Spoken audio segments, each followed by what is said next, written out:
আমার মতো এত বোকা কে আছে? ঢাকা শহরে আমার চাবি আর আমি গ্রামে। চাবি বলতে আমার আলমারির চাবিটা আমি ঢাকা শহরে ফেলে এসেছি আর গ্রামে এসে হাই হুতাশ করতেছি। এই চাবির জন্য যে আমি কত ধরনের চাইনিজ খেলাম, তারপরে আবার একজন মিস্ত্রি এনে 1000 টাকা দিয়ে ঠিক করতে হলো। হায়রে কপাল আমার। আসসালামু আলাইকুম, ওয়েলকাম টু মাই ডেলি কিচেনের ব্লগে। আজকে আমি আপনাদের সাথে শেয়ার করব শ্বশুরবাড়ি আসার প্রথম দিনটা আমার কেমন গেল। বাড়িতে না থাকলে আর কি যা হয়, সবকিছু এলোমেলো, অগোছালো, ধুলোবালি, এই আর কি। আমি এবার কি করব? ছোট্ট একটা মানুষ, দুইটা সংসার, একটা শহর একটা গ্রামে। আমি কোন দিকে যাব যতটুকু পারি সামলিয়ে রাখি, তারপরেও বকা শুনতেই হবে আমার। এটা মনে হয় আমার দৈনন্দিন রুটিন।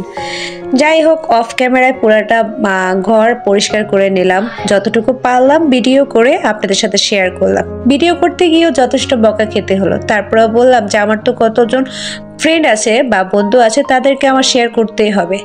ফাঁকি দিয়ে যখন রান্না বান্নার দেরি, তখন এখানে সিঙ্গারা এনে দিল। সকলে মিলে সিঙ্গারা খেলাম, খুবই মজা লাগলো গ্রামের সিঙ্গারাগুলো। এখান দিয়ে আমার ভাবি বোন ওরা সবকিছু কুটে কেটে নিচ্ছে রান্না চড়াবে বলে। আমার আবার লাড়কি চুলা নেই ভাই, যেহেতু বাড়িতে থাকি না। লাড়কি চুলা টুলা সব ভেঙে ছুড়ে কোথায় যে চলে গিয়েছে সেটাই জানি না। মনে হয় বানের জলে গিয়েছে, এরকম কিছু হবে। যাই হোক, গ্যাসের চুলায় রান্না আমি কিন্তু ভাই বসেছিলাম না। আমি ওই পুরান র্যাকটাকে জেরে ঝুড়ে একদম পরিষ্কার করে সব মুদি বাজার এখানে রেখে দিলাম। কাজে কোনো ফাঁকি দিইনি।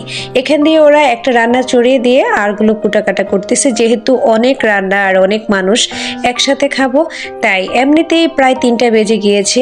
এখানেও দেখেন কত কিছু কুটে রেখেছে। এখানে একটা ফ্লোরিং করলাম, দেখেন ওনারা কত আরামসে শুয়ে আছে। ওনাদের তো কোনো কাজকর্মই নেই, আনন্দ আর আনন্দ।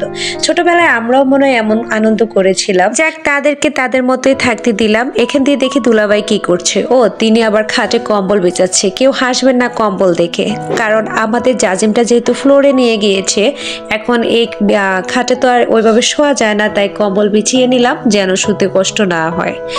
তারপরে বিকেলবেলা হয়ে গেল, রান্না বান্না শেষ করে ফেললো আমাদের 2টা গুণী, একটা ভাবি একটা বোন। খাওয়া দাওয়া শেষ করে বিকেলবেলা চলে আসলাম কফি খাওয়ার জন্য। সবাই মিলে কফি খেতে খেতে অনেক আড্ডা দিলাম, খুবই ভালো লাগলো। সারাদিন যে এত ক্লান্তি করলাম সেটা মনে দিলেও নাই। আর একসাথে থাকার আনন্দটাই সত্যি বলতে অন্যরকম। কফি যেহেতু সীমিত ছিল আর মানুষ অনেক বেশি, তাই আমি একটা কফিকে 2টা ভাগ করে নিলাম। আর এখানে তো বললে দৌড়ে যেয়ে কফি আনাটাও সম্ভব নয়, কারণ দোকানগুলো ছিল অনেক দূরে।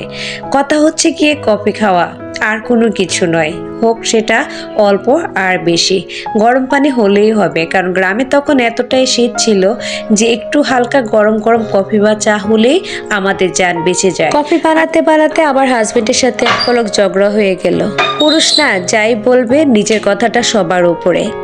কাজ করেনি এক ফোঁটাও, বলতেছে সব কাজ নাকি উনি করেছে। উনি তো গিয়েছে ভাই হাতে পায়ে ধরে হাঁটার জন্য। আর আমার বাবার বাড়িতে থাকাকালীন সময় বলতেছে আমি তোমার বাবার বাড়িতে আসছি বসে খাবো, আর আমার বাবার বাড়িতে গেলে তুমি বসে খাইও। তার এক ফোঁটা কথাও সে রাখে নাই, একটু কাজও সে করে নেই, কিন্তু কফিটা তার সবার আগে সে নিয়েছে। ওগুলো আমি বাদ দিই, এখন আপনাদের সাথে শেয়ার করে আমি কিভাবে আমার ঘরটা গোছালাম। আমার ঘরে তেমন কোনো জিনিস নেই। অনেকে বলতে পারেন এটা আবার সাজানোর কি। আমি যেহেতু বাড়িতে থাকি না, তেমন কোনো জিনিসও এখানে রাখি নাই। তা আমি যতটুকু পেরেছি পরিষ্কার করেছি, আর আমার কথা হচ্ছে আমি পরিষ্কার করে থাকলেই হলো। তো আপনাদের সাথে শেয়ার করলাম কেমন হলো আমার ঘরটা গোছানো, জানাবেন। এই ঘরটায় বাতি এখনো লাগানো হয়নি, নষ্ট হয়ে গিয়েছে। সারাদিন হার্ড পরিশ্রম করার পরে দিয়েও বাচ্চাদের বায়না, তারা খেলবে আর বাইরে গিয়ে আমারে দাঁড়াতে হবে, কারণ তাদের বায়না রাখার মতো আর কেউ নেই, একমাত্র আমি আছি। ওরা জানে আমি উদার মনের মানুষ, সকলের মতামতে আমি প্রাধান্য দিই। আমার মতামতের প্রাধান্য কারো কাছে নাই বা থাকুক, আমি এমনই। তারপরে সত্যি সত্যি আমি বাইরে বের হয়ে গেলাম কনকনে শীতের মাঝে। ওরা খেলতেছে আর আমি উপভোগ করতেছি, দেখে কে ফার্স্ট হয়।